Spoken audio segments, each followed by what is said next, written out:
നിങ്ങൾ ഫാസ്റ്റ് ആയിട്ടും പവർഫുൾ ആയിട്ടുള്ള ഒരു ഫോൺ കണ്ടിട്ടുണ്ടോ? എന്നാൽ അങ്ങനെ ഒരു ഫോണാണ് പുതിയ സാംസങ്ങിന്റെ S26 ultra. Advanced 3 nanometre technology ഉപയോഗിച്ച് ബിൽഡ് ചെയ്തിരിക്കുന്ന സ്നാപ്ഡ്രാഗന്റെ 8 Elite Gen 5 പ്രോസസ്സറാണ് ഇതിന്റെ ഒരു ഹൃദയം എന്ന് പറയുന്നത്. അതുകൊണ്ട് തന്നെ ഫോണിന്റെ പെർഫോമൻസ് എന്നൊക്കെ പറയുന്നത് പക്ക വേറെ ലെവലായിരിക്കും. നിങ്ങൾക്ക് ഹെവി ഗെയിം കളിക്കണോ? നിങ്ങൾ കളിച്ചോ? നിങ്ങൾക്ക് മൾട്ടി ടാസ്കിങ് ചെയ്യണോ? നിങ്ങൾ ചെയ്തോ?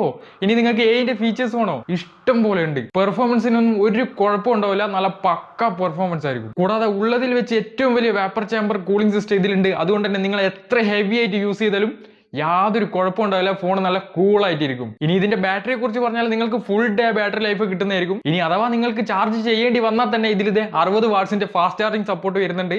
ജസ്റ്റ് അരമണിക്കൂർ കൊണ്ട് നിങ്ങൾക്ക് 75% വരെ ചാർജ് ചെയ്യാൻ സാധിക്കും. ഇനി ക്യാമറയിലേക്ക് നോക്കിക്കഴിഞ്ഞാൽ മോനെ നെക്സ്റ്റ് ലെവൽ ക്യാമറയാണ് കൊടുത്തിരിക്കുന്നത്. 200 മെഗാ പിക്സലിന്റെ ഒരു മാസീവ് ക്യാമറ തന്നെ കൊടുത്തിട്ടുണ്ട്. ലോ ലൈറ്റിലെ ഫോട്ടോസിന്റെ ബ്രൈറ്റ്നസ് ഷാർപ്പ്നെസ് ഒക്കെ പക്കയായിരിക്കും. അതുപോലെ തന്നെ ഫോട്ടോസിന്റെ ഓരോ ഡീറ്റെയിൽസ് ഒക്കെ നിങ്ങൾ കാണും. വേറെ ലെവലാണ് സാധനം. പിന്നെ നൈറ്റോഗ്രാഫി ഉപയോഗിച്ച് നിങ്ങൾക്ക് ഇത് എത്ര ഡാർക്ക്നെസ് ആയ സ്ഥലത്ത് നിന്ന് നിങ്ങൾക്ക് ഒരു സിനിമാറ്റിക് ലുക്കിൽ ഫോട്ടോസ് എടുക്കാൻ സാധിക്കും. പിന്നെ 100x സൂം ഉള്ളതുകൊണ്ട് തന്നെ ദൂരത്തുള്ള ഒരു വസ്തുവിനെ നിങ്ങൾക്ക് സൂം ചെയ്ത് നല്ല ക്ലിയർ ആയിട്ടുള്ള പിക്ചർ ക്യാപ്ചർ ചെയ്യാൻ സാധിക്കുന്നതാണ്. പിന്നെ ഗാലക്സി AI ഞാൻ പറയണ്ടല്ലോ, ഈ ഒരു ഫോണിനെ കൂടുതൽ സ്മാർട്ട് ആക്കുന്നുണ്ട്. അതായത് നിങ്ങൾക്ക് ഫോട്ടോസ് എഡിറ്റ് ചെയ്യാം, എന്തെങ്കിലും ഇൻസ്റ്റന്റ് ആയിട്ട് സെർച്ച് ചെയ്യണമെങ്കിൽ അത് ചെയ്യാം. പിന്നെ നിങ്ങളുടെ മനസ്സിലുള്ള ഐഡിയാസിനെ ജസ്റ്റ് ഒന്ന് ടൈപ്പ് ചെയ്ത് കൊടുത്താൽ മതി. അതായത് നിങ്ങൾക്ക് റിയാലിറ്റി ആക്കിയിട്ട് നിങ്ങളെ കയ്യിൽ തരുന്നതായിരിക്കും. പിന്നെ ഇതിന്റെ പ്രൊട്ടക്ഷൻ പറയണ്ടല്ലോ, വേറെ നെക്സ്റ്റ് ലെവൽ സാധനമാണ്. ഫ്രണ്ടിൽ വരുന്നത് ഗോറില്ല ഗ്ലാസ് ആർമർ 2 ആണ് വരുന്നത്. ഇനി നേരെ ബാക്കിലേക്ക് പോയി കഴിഞ്ഞാൽ ഗോറില്ല ഗ്ലാസ് വിക്ടസ് 2 ആണ് വരുന്നത്. ഇത് സ്ട്രോങ് ആണ്, ഡ്യൂറബിൾ ആണ്, പക്ക പ്രീമിയം ആണ്. പക്ഷേ ഇതിൽ ഇംപ്രസീവ് ആയിട്ടുള്ള ഫീച്ചേഴ്സ് എന്താ നിങ്ങൾക്ക് അറിയോ? അതാണ് മക്കളെ പ്രൈവസി ഡിസ്പ്ലേ. നിങ്ങളുടെ അടുത്ത് ആരെങ്കിലും വന്നിരുന്നാൽ പോലും നിങ്ങളുടെ ഫോണിന്റെ സ്ക്രീനിലേക്ക് അവർക്ക് നോക്കിക്കഴിഞ്ഞാൽ അവർക്ക് കാണാൻ പറ്റില്ല.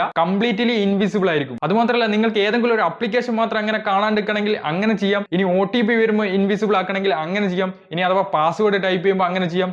നിങ്ങൾക്ക് കസ്റ്റമൈസ് ആയിട്ട് ഇഷ്ടമുള്ളത് നിങ്ങൾക്ക് ആ ഒരു പ്രൈവസി ഡിസ്പ്ലേയിൽ ചെയ്യാൻ പറ്റും. അതായത് ചുരുക്കി പറഞ്ഞാൽ പ്രൈവസി നിങ്ങളുടെ കയ്യിലിരിക്കും. നിങ്ങൾക്ക് തീരുമാനിക്കാം നിങ്ങളുടെ അടുത്തുള്ളവർ എന്തൊക്കെ കാണണമെന്നുള്ളത്. സോ ഈ ഒരു ഫീച്ചർ ഒരു ഫോണിലും ഇന്നേ വരെ വന്നിട്ടില്ല. ഇപ്പൊ നിങ്ങൾക്ക് മനസ്സിലാക്കില്ല ഇതൊരു സാധാരണ ഫോൺ അല്ല എന്നുള്ളത്. ഇതാണ് ഗാലക്സി S26 അൾട്ര. പ്രോഡക്റ്റിന്റെ ലിങ്ക് വേണ്ട ലിങ്ക് എന്ന് കമന്റ് ചെയ്യുന്നതായി ഞാൻ പേഴ്സണലി DM അയച്ചു തരാം.